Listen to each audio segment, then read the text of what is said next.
안녕하세요. 사조해커스의 정인입니다.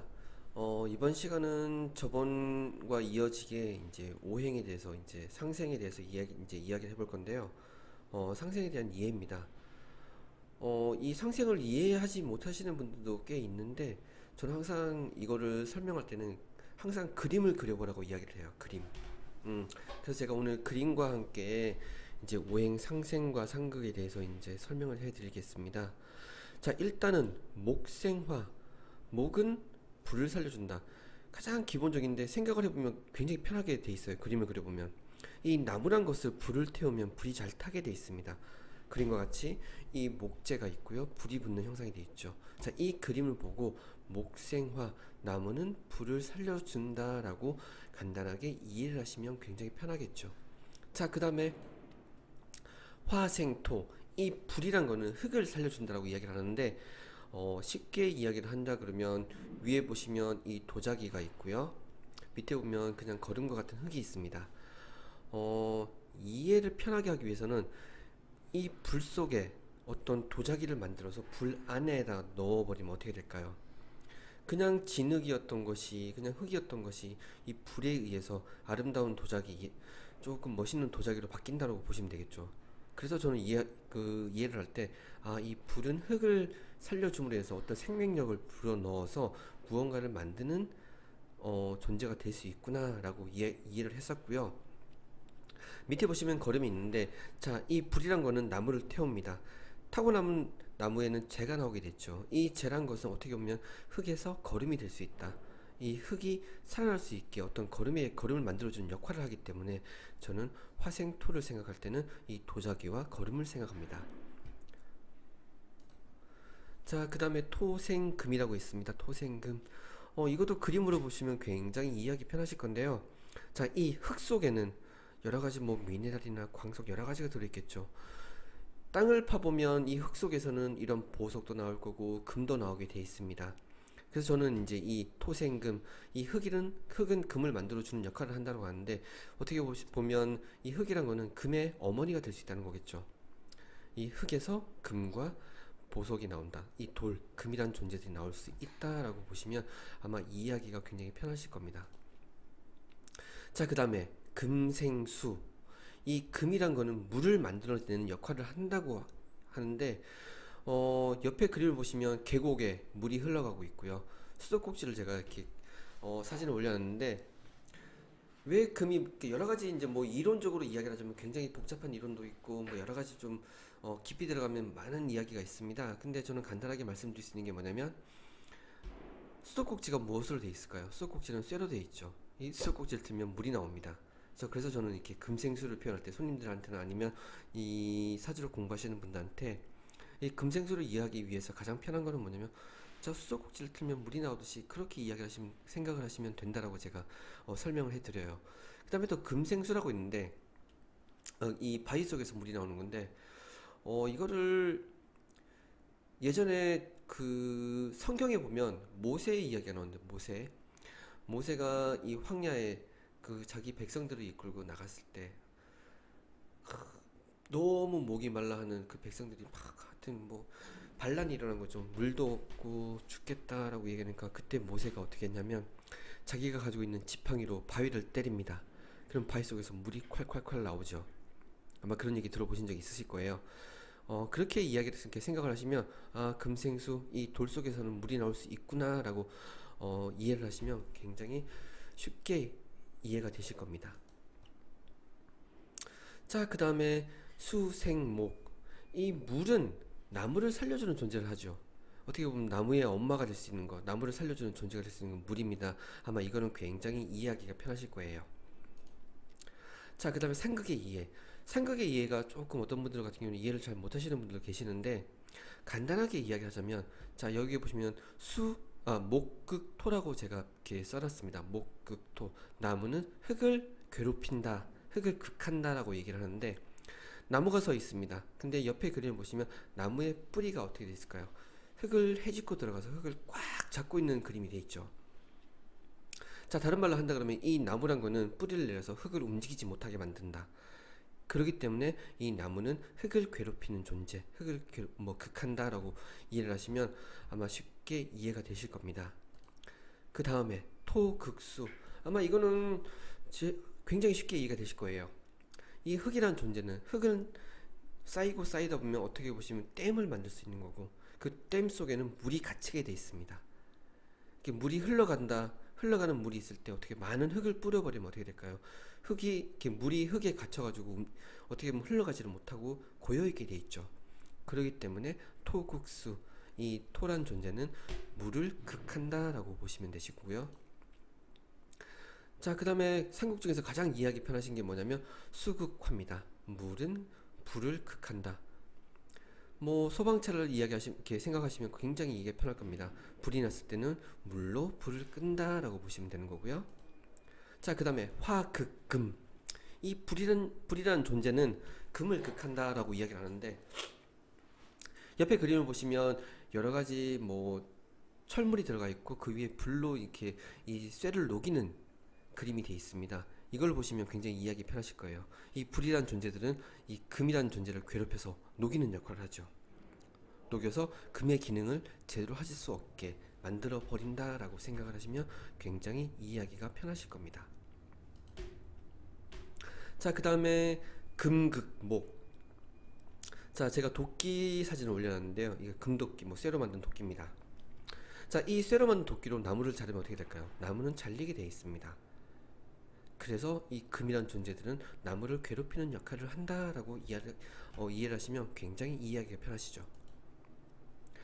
자, 그 다음에 이제 여기서부터 조금 중요한 이야기가 들어가는데, 오행의 역극의 이해라고 나옵니다. 역극. 역극이라는 건 뭐냐면 극을 당하는 존재가 상대방이 어떻게 보면 보복을 한다는 거겠죠. 내가 굉장히 약한 기운을, 예를 들어서 불의 기운이 있다. 물은 불을 끄는 작용을 하죠. 근데 이 불이 오히려 물을 괴롭힌다라고 보시면 되는 거고요. 토국수. 흙이 물을 괴롭히는데 오히려 역으로 또 물이 흙을 괴롭힐 수 있다라는 거를 이해하시면 됩니다. 자, 위에 적혀 있는 대로 이렇게 이야기를 해볼게요. 토, 극, 목. 자, 원래 목극토가 되어야 되는데 토극목이라는 말이 있습니다. 이 말은 뭐냐면 흙의 기운이 너무 강하여 나무가 약해진다. 나무가 흙을 괴롭히고 싶어서 한 그루의 나무가 있다 그러면 한 그루의 나무가 그 땅에다 뿌리를 내리고 있습니다. 근데 이 흙이 많아서 쌓여버리면 어떻게 될까요? 나무를 덮어버리겠죠. 그러면 나무는 햇빛을 보지 못하고 오히려 죽어버리는 경향이 될 수 있죠. 그 다음에 금극화. 원래는 화극금입니다. 자, 이 금의 세력이 너무 강하면 쇠를 녹이지 못한다. 불이 쇠를 녹이지 못한다는 거죠. 자, 어떻게 보면 한 덩어리의 쇠를 녹이기 위해서 필요한 불의 양이 있는데, 예를 들어서 쇠 덩어리가 한 덩어리가 아니고 한 100개 정도가 있다. 그러면 이 작은 불 가지고는 이 금을 다 녹일 수가 없다는 거겠죠. 그만큼 세력이 약해진다는 겁니다. 그 다음에 수극토. 물의 세력이 너무 강하면 흙이 쉽게 내려간다. 마찬가지로 댐을 만들었습니다. 댐을 만들었지만은 너무나 강한 물이 너무 많아져서 이 홍수가 난다. 물이 넘쳐버린다 그러면 어떻게 될까요? 이 흙이 제 기능을 하지 못해요. 이 뚝이 내린다는 말이죠. 그래서 수국토라는 말이 있고요. 그 다음에 목극금이 있습니다. 여기 오타가 났는데요. 나무의 세력이 강하여 쇠가 무디어져서 나무를 자르지 못한다.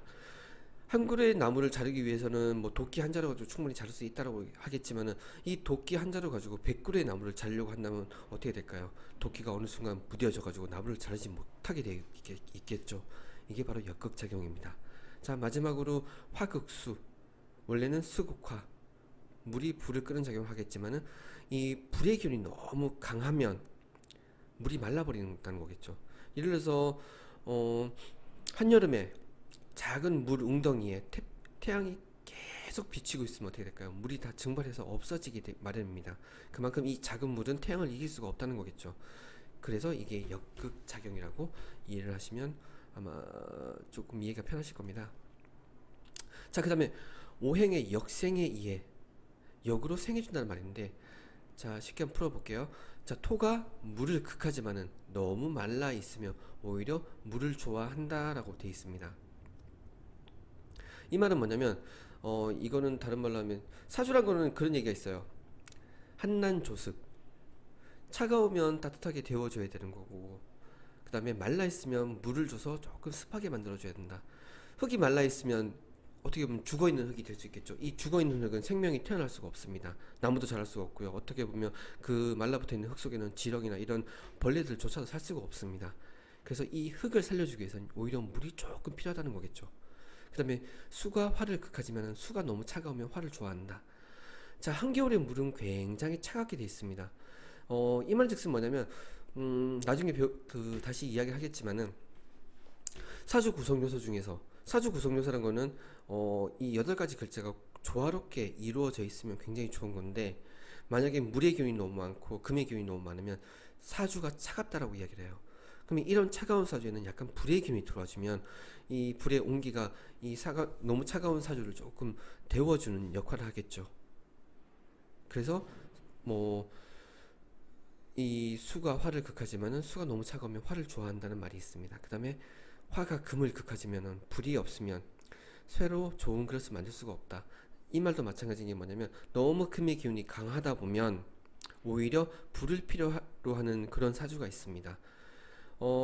이 금이라는 존재들은 일단 뭐 광석으로 되어 있겠지만, 이 광석도 녹여야지만은 어떤 뭐 그릇을 만든다든가 칼을 만든다든가 아니면 어떤 좋은 보석을 만든다든가. 그래서 적당한 양의 불과 적당한 양의 금이 있으면 좋은 사주가 될 수가 있고요.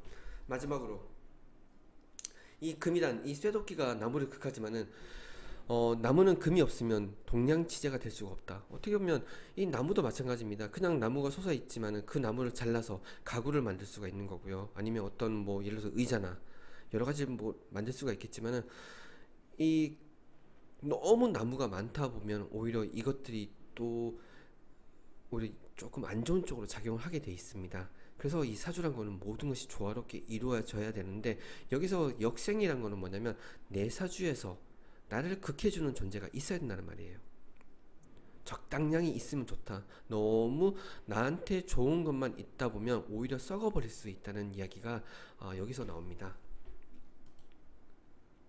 자, 그래서 지금부터 나오는 말이 굉장히 중요한 건데, 사주를 공부하시는 분들 같은 경우가 반드시 꼭 기억하고 있어야 될 것이 이 오행의 그 순서예요. 이거는 자다가도 일어나서 이렇게 외우고 있을 정도의 이 오행의 상생상극을 머릿속에 꼭 넣어놓고 계셔야 됩니다. 자, 예를 들어서 목, 화, 토, 금, 수. 목은 불을 살려주고, 불은 토를 살려주고, 토는 금을 살려주고, 그 다음에 금은 물을 만든다. 화, 토, 금, 수, 목. 자, 여기서 제가 이걸 왜 이렇게 이야기하냐면, 사주에 보면 일주라고 있습니다. 일주란 건 뭐냐면 내 자신, 내가 무엇을 가지고 태어났냐. 목으로 태어나신 분들이 있을 거고요. 그 다음에 불의 기운을 가지고 태어나신 분들이 있을 거고, 토의 기운을 가지고 태어나신 분들, 금의 기운, 그 다음에 물의 기운이 있습니다. 자, 이것들을 기준으로 해서 이것들이 상생이 어떻게 되어지냐, 또 여기서 극이 어떻게 이루어지냐, 이것을 머릿속으로 계속 외우고 계셔야지만은 사주의 기본이 끝난다라고 보시면 되세요. 이거를 모르고서는 사주의 기본을 알 수가 모른다는 거 보시면 되는 거고, 사주를 풀 수가 없습니다. 그렇기 때문에 사주를 처음 공부하시는 분들 같은 경우는 이 순서, 그러니까 이게 상생 순서인데, 목화 토금수, 화토 금수 목, 토금 수목 화, 금수 목 화토, 수목 화토 금, 이 순서대로, 그 다음에 이 순서를 외우시고 난 다음에는 이 목화 토금수 안에서도 이게 자유자재로 이게 움직여야 돼. 극이 움직여야 됩니다. 목극토, 화극금, 토극수, 수생목, 수극화, 금극목.